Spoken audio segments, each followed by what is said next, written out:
ശ്രീധരനൊപ്പം കേന്ദ്രമുണ്ടോ എന്നാണ് ചോദ്യം. നമുക്കൊപ്പം പിയാസ് സുനിൽ കൂടി ചേരുന്നുണ്ട്, ഡൽഹിയിൽ നിന്നും ടെലി ട്രാൻസ്പോർട്ടിംഗ് സ്റ്റുഡിയോ സംവിധാനം വഴി. Welcome Piyas Sunil, good evening. Piyas Sunil, നമുക്ക് ആദ്യം പിയാസ് സുനിൽ തന്നെയാണ് അശ്വിനി വൈഷ്ണവ് റെയിൽവേ വകുപ്പ് മന്ത്രിയോട് ഈ ശ്രീധരനെ ഇതിന് ചുമതലപ്പെടുത്തിയിട്ടുണ്ടോ എന്ന ചോദ്യം ചോദിച്ചത്. അന്ന് പിയാസ് സുനിൽ ചോദിച്ചപ്പോഴും ഉത്തരം കിട്ടിയില്ല. ഹാരിസ് ബീനാനും ഇന്ന് ജോൺ ബിട്ടാസും രാജ്യസഭയിൽ ചോദിച്ചപ്പോഴും അശ്വിനി വൈഷ്ണവ് മറുപടി വ്യക്തമായി പറഞ്ഞില്ല. ചുരുക്കത്തിൽ നമ്മൾ മനസ്സിലാക്കേണ്ടത് എന്താണ്? കേന്ദ്രം ഈ ശ്രീധരനോടൊപ്പമുണ്ടോ? ഈ ശ്രീധരനോടൊപ്പം കേന്ദ്രം അനൗദ്യോഗികമായി ഉണ്ട് എന്നാണ് ഞാൻ മനസ്സിലാക്കുന്നത്. ഔദ്യോഗികമായി ഇല്ല, കടലാസിലില്ല, രേഖാപരമായി ഇല്ല. അങ്ങനെ എന്തെങ്കിലും നിർദ്ദേശം ഔദ്യോഗികമായി നൽകിയിട്ടുമില്ല, നൽകാനും കഴിയില്ല. പക്ഷേ അനൗദ്യോഗികമായി ശ്രീധരനൊപ്പം കേന്ദ്രമുണ്ട്. അത് പൊളിറ്റിക്സാണ്, അത് രാഷ്ട്രീയമാണ്, അത് BJPയുടെ രാഷ്ട്രീയമാണ് എന്ന കാര്യത്തിലൊരു സംശയം വേണ്ട. ഈ പദ്ധതിയുമായി ബന്ധപ്പെട്ട് ഇന്ന് രാജ്യസഭയിൽ നേരത്തെ അരുൺ പറഞ്ഞതുപോലെ തന്നെ അന്ന് ബജറ്റിന് ശേഷം ഇതുമായി ബന്ധപ്പെട്ട് റെയിൽവേ മന്ത്രിയോട് ചോദ്യം ചോദിക്കുന്നത് ഞാനായിരുന്നു. അന്നും ഇതേ മറുപടിയാണ്, ഈ ശ്രീധരന് എല്ലാ പിന്തുണയും എന്ന് പറഞ്ഞ് മന്ത്രി എഴുന്നേറ്റ് പോവുകയായിരുന്നു. ഇന്ന് ജോൺ ബിട്ടാസും ഹാരിസ് ബീരാനുമാണ് രാജ്യസഭയിൽ ഈ ചോദ്യം ചോദിക്കുന്നത്. ജോൺ ബിട്ടാസ് ചോദ്യം ചോദിക്കുമ്പോൾ തന്നെ വളരെ കൃത്യമായി പറയുന്നുണ്ട്, എൻ്റെ സ്പെസിഫിക് ക്വസ്റ്റ്യൻ ആണ് അത്. ഇതാണ്, ഈ ശ്രീധരൻ മലപ്പുറത്ത് ഒരു ഓഫീസ് തുറന്നിരിക്കുന്നു, അത് ഹൈസ്പീഡ് റെയിൽ പ്രോജക്റ്റിന് വേണ്ടിയാണ്. ആ പ്രോജക്റ്റ് കേന്ദ്രം അറിഞ്ഞുകൊണ്ടാണ്, കേന്ദ്ര സർക്കാരിൻ്റെ അനുമതിയോടെയാണോ ഈ ശ്രീധരൻ ഈ പദ്ധതി നടത്തുന്നത്? അതുമാത്രം പറഞ്ഞില്ല. പകരം പറഞ്ഞു, ഈ ശ്രീധരൻ മഹാനായ വ്യക്തിയാണ്, ഈ ശ്രീധരൻ രാജ്യം ആദരിക്കുന്ന വ്യക്തിയാണ്. ഒരു സംശയമില്ല, എല്ലാവർക്കും അറിയാവുന്ന വസ്തുതയാണ്. അത് പ്രത്യേകിച്ച് റെയിൽവേ മന്ത്രി പറയേണ്ട കാര്യമില്ല. റെയിൽവേ മേഖലയെക്കുറിച്ച് വളരെ വ്യക്തമായി അറിയാവുന്ന ആളാണ് ഈ ശ്രീധരൻ. ഈ ശ്രീധരനെ ബഹുമാനിക്കുന്നു. അദ്ദേഹം എന്നല്ല, രാജ്യത്ത് ആരും റെയിൽവേ മേഖലയുടെ വികസനത്തിന് വേണ്ടി സംഭാവന ചെയ്യാൻ മുന്നോട്ട് വന്നാൽ അതിനെ സ്വീകരിക്കുന്നു എന്നാണ് റെയിൽവേ മന്ത്രിയുടെ മറുപടി. പക്ഷേ പറഞ്ഞില്ല, ചോദ്യത്തിന് മറുപടി പറഞ്ഞില്ല. ഈ ശ്രീധരനെ നിയോഗിച്ചത് റെയിൽവേ മന്ത്രിയാണോ, ഈ ശ്രീധരനെ നിയോഗിച്ചത് റെയിൽവേ മന്ത്രാലയമാണോ? കൃത്യമായ ഒരു മറുപടിയും പറഞ്ഞില്ല. പിന്നെ എന്തിനാണ് ഈ ശ്രീധരൻ അതിവേഗ റെയിൽവേ പദ്ധതിക്ക് കേന്ദ്രം തന്നോട് ഇങ്ങനെ ഒരു DPR തയ്യാറാക്കാൻ ആവശ്യപ്പെട്ടു? അതിൻ്റെ അടിസ്ഥാനത്തിലാണ് ഞാൻ ഓഫീസ് തുറന്നത്, ഇതാ ഏപ്രിൽ മെയ് മാസത്തോടു കൂടി അതിൻ്റെ സൈറ്റ് വിസിറ്റ് നടത്തും എന്നൊക്കെയാണ് ഈ ശ്രീധരൻ പറയുന്നത്. അപ്പോൾ ഇങ്ങനെ ഒരു സൈറ്റ് വിസിറ്റ് നടത്തുമ്പോൾ അതിൻ്റെ ചെലവ് ആരാണ് വഹിക്കുക? ഇപ്പോൾ DMRCയുമായി നമ്മൾ സംസാരിച്ചു. DMRCയുമായി സംസാരിച്ചപ്പോൾ അവിടുത്തെ PRO നൽകിയിരിക്കുന്ന മറുപടി എന്നത് നോ ഇൻഫർമേഷൻ വിത്ത് മീ എന്നാണ്. അപ്പോൾ DMRCക്ക് അറിയില്ല, ഡൽഹി മെട്രോ കോർപ്പറേഷൻ അറിയില്ല, കേന്ദ്ര റെയിൽവേ മന്ത്രിക്ക് ഔദ്യോഗികമായി അറിയില്ല. അപ്പോൾ പിന്നെ അതെങ്ങനെയായിരിക്കും ഈ ശ്രീധരൻ ഈ പദ്ധതിയുമായി മുന്നോട്ട് പോകുന്നുണ്ടാവുക? അത് സ്വാഭാവികമായും ഇത് അനൗദ്യോഗികമായി BJP നടത്തുന്ന ഒരു നീക്കമായിട്ടാണ് ഞാൻ മനസ്സിലാക്കുന്നത്. ശ്രീധരൻ ഇപ്പോൾ പൊന്നാനിയിൽ തുറന്നിരിക്കുന്നത് DMRCയുടെയോ ഈ പദ്ധതിയുടെയോ ഒരു ഓഫീസ് ആയിരിക്കണമെന്നില്ല, അത് BJPയുടെ ഒരു പൊളിറ്റിക്കൽ ഓഫീസായിരിക്കും. ആ ഓഫീസ് തുറന്നുകൊണ്ട് ഈ ശ്രീധരൻ ഈ പദ്ധതിയുമായി മുന്നോട്ട് പോകുന്നു. ഇന്ന് റെയിൽവേ മന്ത്രിയുടെ ഈ മറുപടിയിൽ വളരെ കൃത്യമായൊരു മെസ്സേജ് ഉണ്ട്. എന്നാൽ അദ്ദേഹം പറഞ്ഞത്, അതായത് കേരളത്തിൽ NDA സർക്കാർ അധികാരത്തിൽ വരും, അന്ന് ഞങ്ങൾ ഈ പദ്ധതിയൊക്കെ നടപ്പാക്കുമെന്ന്. എന്ന് വെച്ചാൽ ഇപ്പോൾ ഈ പദ്ധതിക്കൊന്നും ഞങ്ങൾ ഔദ്യോഗികമായ അംഗീകാരം നൽകാൻ പോകുന്നില്ല. നാളെ NDA സർക്കാർ ഇനി അധികാരത്തിൽ വരുമെങ്കിൽ അന്ന് ഞങ്ങൾ ഈ പദ്ധതിയൊക്കെ നടപ്പാക്കാം. ഇതാണ് ക്ലിയർ മെസ്സേജ് എന്ന് പറയുന്നത്, ഒരു പൊളിറ്റിക്കൽ മെസ്സേജാണ്. ഇന്ന് ഈ ചോദ്യം ചോദിക്കുമ്പോൾ ആ ചോദ്യത്തിന് മറുപടി പറയാതെ റെയിൽവേ മന്ത്രി പറയുകയാണ്, അങ്കമാലി ശബരി പദ്ധതിയുടെ കാര്യമൊക്കെയാണ് റെയിൽവേ മന്ത്രി പറയുന്നത്. കേരളത്തിൽ ഭൂമി ഏറ്റെടുക്കാൻ സംസ്ഥാന സർക്കാർ തയ്യാറാകുന്നില്ല എന്നാണ് പറയുന്നത്. 1997-98 ബജറ്റിലാണ് അങ്കമാലി ശബരി പാത അനുവദിക്കുന്നത്. പിന്നീട് സ്വാഭാവികമായും അതിനുശേഷം ഈ പദ്ധതിയുമായി ബന്ധപ്പെട്ട് കാര്യമായ നടപടികളൊന്നും ഉണ്ടായില്ല. അന്ന് ഈ പദ്ധതിക്കെതിരെ സമരത്തിനിറങ്ങിയ ഒരു വലിയ നേതാവുണ്ട് കേരളത്തിൽ, ആരാന്നറിയോ? PC ജോർജ് അന്ന് ആളുകളെയൊക്കെ കൂട്ടി അങ്കമാലി ശബരിപാത വന്നാൽ വീടുകൾ ഇടിക്കും, ആളുകളുടെ സ്ഥലം പോകും എന്നൊക്കെ പറഞ്ഞ് വലിയ പ്രക്ഷോഭം നടത്തിയതാണ്. അങ്ങനെ ആ പദ്ധതി നീണ്ടുപോയി. പിന്നീട് 2015 ഉമ്മൻചാണ്ടി സർക്കാരിൻ്റെ കാലത്താണ് ഈ പദ്ധതിക്ക് വേണ്ടി 50-50, അതായത് 50% സംസ്ഥാന സർക്കാരും 50% കേന്ദ്ര സർക്കാരും ഇതിൻ്റെ സാമ്പത്തിക ചെലവ് വഹിക്കാമെന്നുള്ള ധാരണയെത്തുന്നത്. ഒന്നാം പിണറായി സർക്കാരിൻ്റെ കാലത്താണ് 50 കോടി രൂപ ഈ പദ്ധതിക്ക് വേണ്ടി നീക്കിവെക്കുന്നത്. പക്ഷേ അന്ന് പിന്നീട് BJP അധികാരത്തിൽ വന്ന ശേഷം ഈ പദ്ധതിയുമായി ബന്ധപ്പെട്ട ചർച്ചകളൊക്കെ ദേശീയ തലത്തിൽ നടന്നു. സംസ്ഥാന സർക്കാർ പോയി ഈ പദ്ധതി വേഗം നടപ്പാക്കണമെന്നൊക്കെ ആവശ്യപ്പെട്ടു.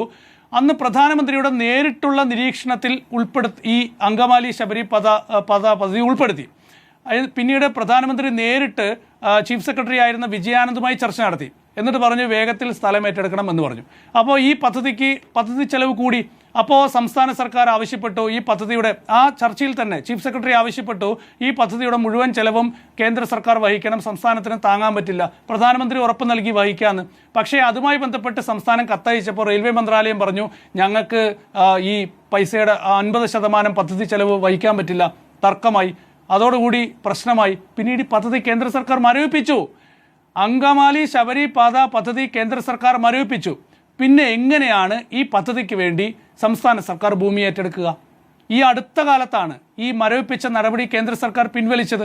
അപ്പോൾ മന്ത്രി ഇന്ന് രാജ്യസഭയിൽ പറയുന്നതും കേന്ദ്ര റെയിൽവേ മന്ത്രാലയം ചെയ്തുകൊണ്ടിരിക്കുന്ന നടപടിയുമായി യാതൊരു ബന്ധവുമില്ല. അപ്പോൾ ചോദ്യത്തിന് കൃത്യമായ മറുപടിയില്ല. മന്ത്രി പറയുന്ന വാക്കുകൾ പരിശോധിച്ചാൽ വസ്തുതയുമായി യാതൊരു ബന്ധവുമില്ല. അങ്കമാലി ശബരി പാതയ്ക്ക് വേണ്ടി 250 കോടി രൂപ എന്തോ ചെലവാക്കി 8 കിലോമീറ്റർ ദൂരത്തിൽ പാതയൊക്കെ നിർമ്മിച്ചിട്ടുണ്ട്. ഇപ്പോഴും ഭൂമി ഏറ്റെടുക്കലൊന്നും പൂർത്തിയായിട്ടില്ല. ഇക്കാര്യത്തിൽ സ്വാഭാവികമായും മാറി മാറി വന്ന സർക്കാരുകളുടെ കാലത്ത് കാലതാമസം ഉണ്ടായിട്ടുണ്ട് എന്നുള്ള യാഥാർത്ഥ്യം തന്നെയാണ്. പക്ഷേ കേന്ദ്ര റെയിൽവേ മന്ത്രാലയത്തിനും കൃത്യമായ ഉത്തരവാദിത്വമുണ്ട്. കേന്ദ്ര റെയിൽവേ മന്ത്രാലയം ഇക്കാര്യത്തിൽ വേഗത്തിലുള്ള നടപടി സ്വീകരിച്ചില്ല. ഇതിനു വേണ്ട പദ്ധതി ചെലവ് ബജറ്റിൽ നീക്കിവെച്ചില്ല. അപ്പോൾ ഇത്തരത്തിലുള്ള സാഹചര്യങ്ങളൊക്കെ മറച്ചു വെച്ചുകൊണ്ട് രാഷ്ട്രീയമായാണ് ഈ വിഷയങ്ങളെയൊക്കെ തന്നെ കാണുന്നത്. ഇന്ന് റെയിൽവേ മന്ത്രിയുടെ മറ്റൊരു പ്രസ്താവന കൂടിയുണ്ട്. എന്താണെന്നറിയോ? ഇത്തവണത്തെ ബജറ്റിൽ രാജ്യത്ത് 7 അതിവേഗ പാതകൾ അനുവദിച്ചല്ലോ.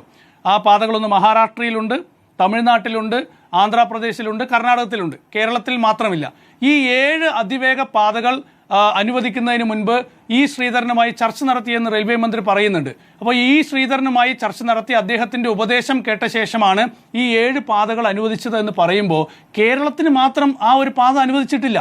അപ്പോൾ കേരളത്തെ ആ ഒരു അതിവേഗ പാത ദക്ഷിണേന്ത്യൻ സംസ്ഥാനങ്ങളിലാകെ ഇത്തരത്തിലൊരു അതിവേഗ പാത അനുവദിക്കുമ്പോൾ കേരളത്തെ മാത്രം ഒഴിവാക്കിയപ്പോൾ ഈ ശ്രീധരനുമായി സംസാരിച്ചപ്പോൾ എന്തുകൊണ്ടാണ് കേരളത്തിന് ഇങ്ങനെ ഒരു അതിവേഗ പാത വന്നാൽ അത് കേരളത്തിന് ഗുണം ചെയ്യും, വിഴിഞ്ഞം തുറമുഖമുള്ള സാഹചര്യത്തിൽ ഇങ്ങനെ ഒരു അതിവേഗ പാത കേരളത്തിന് അത്യാവശ്യമാണ് എന്ന് ഈ ശ്രീധരൻ പറയാത്തത് എന്തുകൊണ്ടാണ്? അല്ലെങ്കിൽ പറഞ്ഞിട്ടുണ്ടെങ്കിൽ അത് കേന്ദ്ര റെയിൽവേ മന്ത്രാലയം അംഗീകരിക്കാത്തത് എന്തുകൊണ്ടാണ്? ഇവിടെ പൊളിറ്റിക്സ് ആണെന്ന്, ഇവിടെ രാഷ്ട്രീയമാണ്.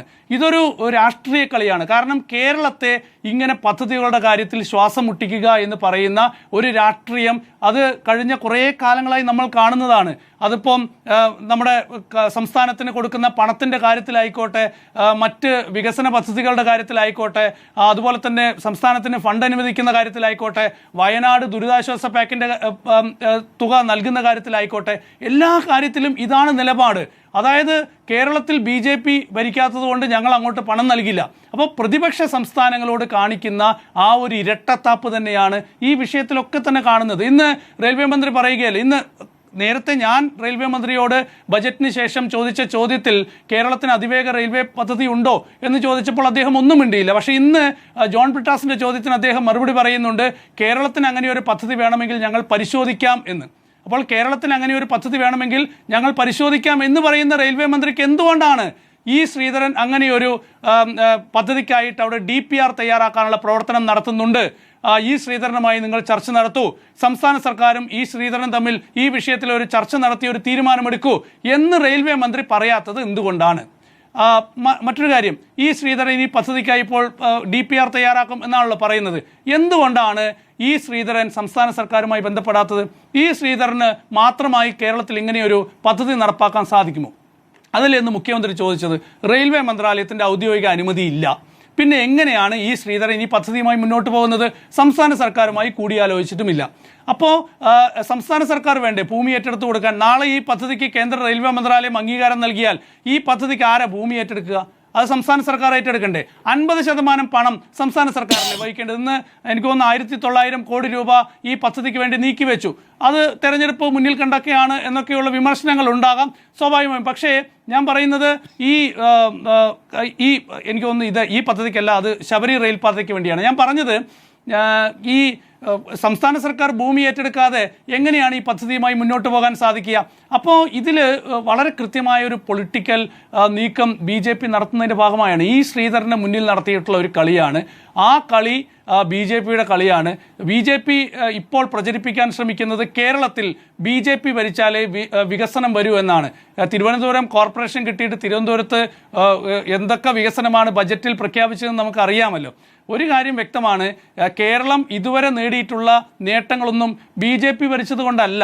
കേരളത്തിൽ ഇതുവരെ കേരളം കൈവരിച്ചിട്ടുള്ള നേട്ടങ്ങൾ, അത് ആരോഗ്യ മേഖലയിലായിക്കോട്ടെ, അത് വിദ്യാഭ്യാസ മേഖലയിലായിക്കോട്ടെ, അത് കേരളത്തിലെ ജനങ്ങളുടെ സാമൂഹ്യ വികസന കാര്യത്തിലായിക്കോട്ടെ, കേരളം 1ാം സ്ഥാനത്താണ്. അപ്പോൾ അങ്ങനെ ഒരു നേട്ടം കൈവരിച്ചത് എങ്ങനെയാണ്? നമ്മൾ മതത്തിനതീതമായി ജനങ്ങളെല്ലാം ഒറ്റക്കെട്ടായി നിന്ന് മുന്നോട്ട് പോയ ഒരു രാഷ്ട്രീയ നിലപാടിൻ്റെ കൂടി ഭാഗമായിട്ടാണ്. അതേസമയം പറഞ്ഞിട്ടല്ലേ BJP ഓരോ സംസ്ഥാനത്തും കയറി വന്നത്? കേരളത്തിലും എങ്ങനെയാണ് BJP കയറി വരാൻ ശ്രമിക്കുന്നത്? മലപ്പുറത്ത് മുസ്ലിങ്ങൾ വർഗീയവാദികളാണെന്ന് പറഞ്ഞുകൊണ്ടല്ലേ? മാത്രമല്ല കേരളത്തിലെ ഈ വിശ്വാസ രാഷ്ട്രീയം പറഞ്ഞുകൊണ്ടല്ലേ? അപ്പോൾ അതാണ് BJPയുടെ രാഷ്ട്രീയം. ആ രാഷ്ട്രീയം കേരളത്തിൽ അത്ര വിലപ്പോകുന്നില്ല എന്ന് കാണുമ്പോൾ ഇപ്പോൾ ഈ ശ്രീധരനെ മുന്നിൽ വെച്ച് മറ്റൊരു രാഷ്ട്രീയ നീക്കം BJP നടത്തുകയാണ്. ആ രാഷ്ട്രീയ നീക്കത്തിന്റെ ഭാഗമായുള്ള ഓഫീസാണ് ഏതായാലും ഈ ശ്രീധരൻ പൊന്നാനിയിൽ തുറന്നിരിക്കുന്നത്. അതല്ല എങ്കിൽ കേന്ദ്ര റെയിൽവേ മന്ത്രി വളരെ കൃത്യമായി പറയണമായിരുന്നു, ഇത് ഞങ്ങൾ ഏൽപ്പിച്ച ഉത്തരവാദിത്തമാണ് ഈ ശ്രീധരനെ എന്ന്. കാരണം ഇത് വെറുതെ നടപ്പാക്കാൻ പറ്റില്ല. DPR തയ്യാറാക്കാൻ ചെലവുണ്ടല്ലോ. ആര് കൊടുക്കും ഈ ചെലവ്? ആരാണ് ഈ ശ്രീധരന്റെ പ്രവർത്തനത്തിനുള്ള പൈസ കൊടുക്കുന്നത്? അത് കൃത്യമായി റെയിൽവേ മന്ത്രി വ്യക്തമാക്കുന്നുണ്ട്. അതുകൊണ്ട് ഇത് പൊളിറ്റിക്സ് ആണ്.